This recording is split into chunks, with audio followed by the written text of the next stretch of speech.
Comrade anchor person आए reporter आए अवामी आवाज़ TV में इन सां गॾो गॾु मुख़्तलिफ़ अख़बारुनि में कालम लिखंदड़ रहियो आहे ऐं उन सां गॾु ब्लॉग्स वग़ैरह बि लिखंदो रहे थो। सो कॉमरेड खे आउं गुज़ारिश कंदुसि त पाकिस्तान में मीडिया जी सूरत हाल ते पंहिंजी ॻाल्हि ॿोल रखे ऐं असद मुमताज़ रहे। वॾी महिरबानी खान गफ़ार खान। पाकिस्तान में मीडिया जी जेका सूरत हाल आहे उहा अवां सभिनीनि खां लिकियल छुपियल न आहे। जीअं ॿिया इदारा हिन वक़्तु तकलीफ़ वारी हालत में आहिनि, मीडिया भी उन्हनि जी चयो थो वञे त आख़िरी पसाउन में आहे। हिकिड़ो स्टेट जो नैरेटिव इहो आहे त मीडिया आख़िरी पसाउन में आहे, छाकाणि त मीडिया गुज़िरियल ॾहाके खां या उन खां पहिरियां जेको कुझु कंदो रहियो आहे उहो उन्हनि खे पसंदि न आहे। बुनियादी ॻाल्हि इहा आहे त ॼाण हासिल करणु पाकिस्तान इंसान जे बुनियादी हक़नि में शुमार कयो पियो वञे। पाकिस्तान जो आइन भी इन ॻाल्हि जी ज़मानत ॾिए थो पियो त ॼाण हासिल करणु इंसान जे बुनियादी हक़नि में शुमार आहे। पर रियासत उहे इदारा उन जी हर मुमकिन कोशिश रही आहे त जेको ॼाण आहे, जेका सम्झ आहे, जेको सोचण जो अमल आहे उहो इंसाननि में न हुजणु घुरिजे ऐं उन्हनि बाज़ाब्ता तौर ते उन जे ख़िलाफ़ जेका मुहिम हलाई आहे उहा हाणे पंहिंजे पिच ते असांखे नज़र थी अचे पई। पाकिस्तान में हिन वक़्तु टिनि क़िस्मनि जूं मीडिया जा जेके मीडियम्स आहिनि उहे मौजूदु आहिनि। इलेक्ट्रॉनिक मीडिया आहे जंहिंमें टीवी चैनल्स आहिनि, जंहिंमें रेडियो आहे, उन खां अलावा प्रिंट मीडिया आहे जंहिंमें अख़बारूं आहिनि, रिसाला आहिनि, ऐं ॿियो डिजिटल मीडिया आहे। डिजिटल मीडिया जंहिंमें सोशल मीडिया आहे, जंहिंमें वेब चैनल वेब ब्रॉडकास्टिंग आहे। पाकिस्तान में हिन वक़्तु कोई लगभग 5000 अख़बारूं डेली, हफ़्तेवार, 15 रोज़ा ऐं माहवार निकिरनि पियूं ऐं लगभग 100 न्यूज़ चैनल्स मौजूदु आहिनि। पर इन्हनि सभिनीनि जे हूंदे हिन वक़्तु जेका ख़बर आहे उहा हितां गायब आहे। जेका बुनियादी ख़बर आहे उहा भी नज़र न पई अचे। अगर कोई चैनल या कोई मीडिया इदारो उहा ख़बर रिपोर्ट करणु चाहे थो पियो त पोइ उन जी हालत तव्हां ॾिसो था पिया। गुज़िरियल हफ़्ते इस्लामाबाद में जेका ऑफिस आहे उन ते हमिलो कयो वियो। इहो चई त इन्हनि तौहीन मज़हब कयो आहे, इन जेका रिपोर्टिंग कई आहे। हाणे उहा अगरि उन रिपोर्ट उहा फैक्ट्स एंड फिगर ते मौजूदु न आहे त अदालतूं आहिनि, ॿिया इदारा आहिनि, पर रियासत हाणे इन हद ताईं लही आई आहे त मीडिया हाणे बाज़ाब्ते तौर ते हमला कराए। में असां ॾिठोसीं त जियो न्यूज़ ते हमला थिया ऐं हाणे डॉन ते जेको आहे उहो थिए पियो। 2018 में जीअं ई पीटीआई जी हुकूमत आई त उन वक़्तु जेको मिनिस्टर हुयो, इंफॉर्मेशन मिनिस्टर फवाद चौधरी, उन पंहिंजी पहिरीं प्रेस कॉन्फ्रेंस में इहो ऐलान कयो त असां पीटीवी खे आज़ादु कंदासीं। असां पीटीवी खे ॿियनि मीडिया इदारनि जी उनखे उन ते जेका सरकारी सरपरस्ती आहे या जेका बंदिश आहे असां उहा ख़तमु कंदासीं। पर हींअर असांखे इहे उहे सभु जा सभु पीटीवी थी विया आहिनि।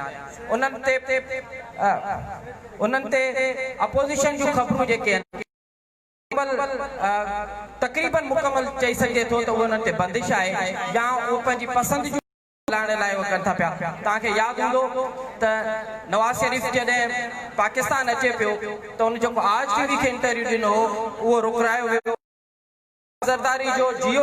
जियो न्यूज़ जे प्रोग्राम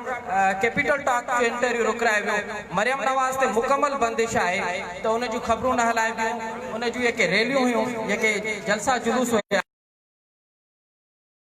पीटीएम ऐं क़ौमपरस्तनि जी त तव्हांखे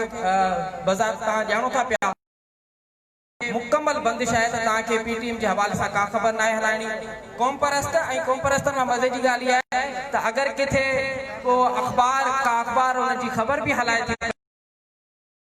उन में इहो जीए सिंध वारो जेको आहे इहो कटियल हूंदो। तव्हां ॾिठो हूंदो त जेके सिंधी अख़बारूं आहिनि अगरि उहे कंहिं प्रोटेस्ट जूं, कंहिं धरणे जूं उन बैनर जो फोटू थो अचे त उन मां उहे को जीए सिंध जो लफ़्ज़ आहे या सिंधु देश जो जेको लफ़्ज़ आहे उहो बिलर थियल हूंदो, उहो कटियल हूंदो, कुहाड़ी जो निशान जेको आहे उहो कटियल हूंदो।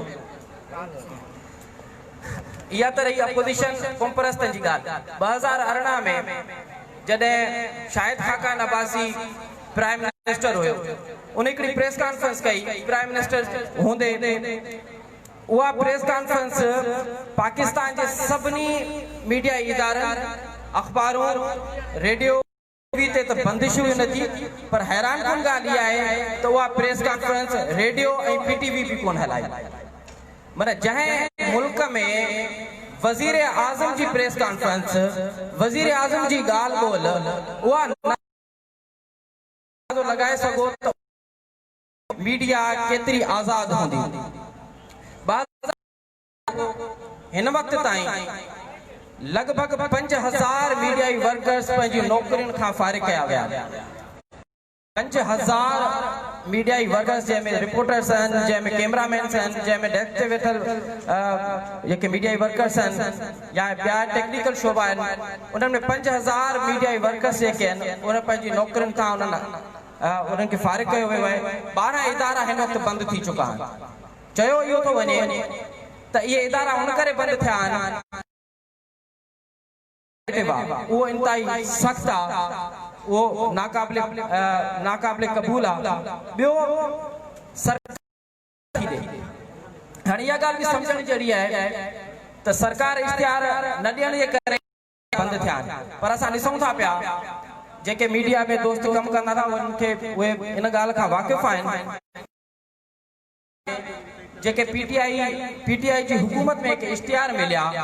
उहे नून लीग जी हुकूमत जे पहिरें साल खां वधीक हुआ उन जे बावजूद इहे इदारा बंदि थिया आहिनि हाणे हिन में हिते असांखे सम्झ में अचे थो पियो त जेको मालिक आहे जेको इदारे जो मालिक आहे छाकाणि त उहो सरमाएदार आहे उनखे हाणे हिकिड़ो जवाब बि मिली वियो आहे छाकाणि त जेका कारवाई हले थी पई गुज़िरियल 1 साल खां इन जो जवाब ॾियणु आहे जेको कमु पहिरियां हिकिड़ो मुलाज़िम कंदो हुयो मीडिया में उहो कमु हाणे जेको 4 मुलाज़िम कंदा उहो हाणे हिकिड़े खे करिणो थो पए त हाणे चयो थो वञे त जेको सहाफ़ी आहे उनखे रिपोर्टिंग बि करणी आहे उनखे कैमरा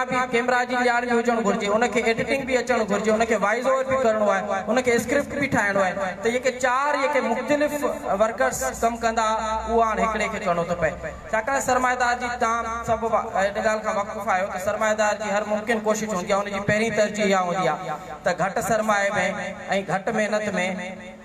तकिड़ो ऐं तमामु घणो कमाइजे ऐं हाणे के मीडिया इदारा आहिनि उहे तक़रीबन कॉर्पोरेटेड बल्कि सब कॉर्पोरेटेड इदारा थी विया आहिनि हाणे उन्हनि जी जेको बुनियादी जेका ज़िम्मेवारी उन्हनि बि उन ते हथ खणी छॾियो आहे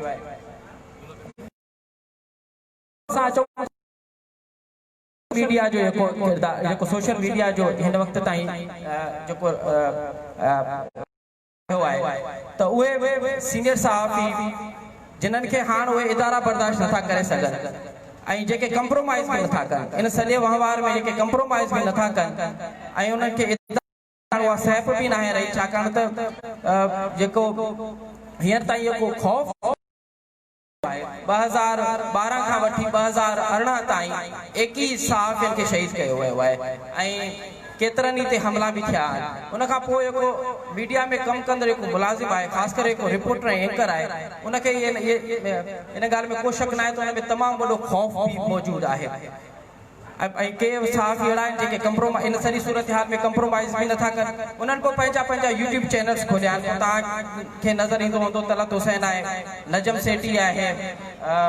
मतियुल्ला जान आहे हिकिड़ी ॿी ॻाल्हि त डॉन लीक्स जे सहाफ़ी रिपोर्ट कयो हो ऐं उन वक़्त जो इंफॉर्मेशन जेका पोइ उन खां पोइ कमेटी ठही ऐं पोइ इंफॉर्मेशन जेको मिनिस्टर हो सेनेटर परवेज़ रशीद उन कमेटी जे फैसले मूजिबि सेनेटर परवेज़ रशीद जेका आहे उन पोइ इस्तीफ़ा ॾिनी उहो रिपोर्ट हो सिरिल अलमेडा कुझु महीना अॻु में 2 महीना अॻु में लॻभॻि उन सहाफ़त तां हथ खणी छॾियो आहे उन इहा स्टेटमेंट ॾिनी त हिन सॼे वहिंवार में 2 ऑप्शन आहिनि या त तव्हां सहाफ़त करियो या पोइ तव्हां ज़िंदगी गुज़ारियो सो मां सहाफ़त तां हथ खयो आहे ऐं उन डान जहिड़े इदारे खे अलविदा करे छॾियो आहे सो मीडिया जी इंतहाई ख़तरनाक सूरत हाल आहे मीडिया में के कमु कंदड़ मुलाज़िम आहिनि उहे ख़ौफ़ में वरितल आहिनि सिंधी मीडिया जी थोड़ी थकी सूरत हाल अञा बि चई सघिजे थी त काफ़ी हदनि ताईं उन ते एॾो प्रेशर कोन्हे जेॾो टीवी चैनल्स खे आहे, जेॾो उर्दू मीडिया खे आहे, जेॾो अंग्रेज़ी मीडिया खे आहे। सिंधी मीडिया जा मालिक असांखे नज़र अचे थो पियो त उहे बज़ाब्ते ख़ुदि जेके आहिनि उहे कोई कंप्रोमाइज़ में न वञनि, त हींअर ताईं को अहिड़ो वाक़ियो कोन थियो आहे। अवामी आवाज़ तव्हांजे साम्हूं आहे मिसिंग पर्सन जे इशूज़ ते, जंहिं तरीक़े सां अवामी आवाज़ हर ख़ौफ़ जे हूंदे ऐं थ्रेट्स जे हूंदे जेका उन रिपोर्टिंग करे थो पियो। या वरी बहरिया टाउन जो जेको इशू आहे त दान खां पोइ अगरि कंहिं रिपोर्ट कयो त पोइ अवामी आवाज़ उन ते मुसलसल जेको आहे उहो रिपोर्ट कंदी रही आहे। या बहरिया टाउन जूं ख़बरूं अव्हांखे ईअं ई गाइब, जी मूं पहिरियां अर्ज़ु कयो त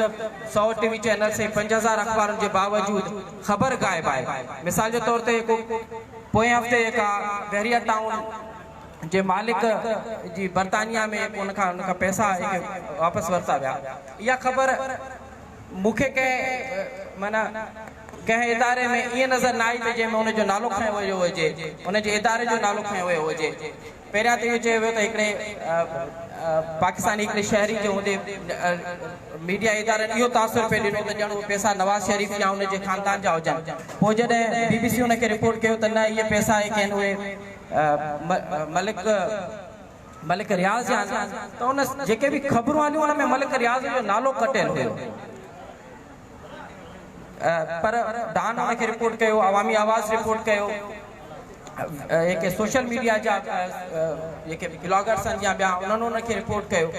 सो मीडिया जी हालत ॾाढी ख़राबु आहे। ऐं हिन वक़्तु जेको आहे इंतिहाई ख़ौफ़ जो आलिम आहे। चयो थो वञे त हीअ को साल आहे, जेको ईंदड़ साल आहे 2020, उन में कोई 7 या 8 इदारा 100 चैनल्स मां 7 या 8 इदारा बचंदा। बाक़ी ॿिया चैनल्स मुआशी मसइलनि जे करे, ख़ौफ़ जे करे ऐं कुझु ॿियनि सबबनि जे करे उहे पंहिंजे आख़िरी पसाउनि में अञा उहे पूरा थींदा। महिरबानी कामरेड असद मुमताज़ रिद, जंहिं पंहिंजी ॻाल्हि ॿोल रखी पाकिस्तान में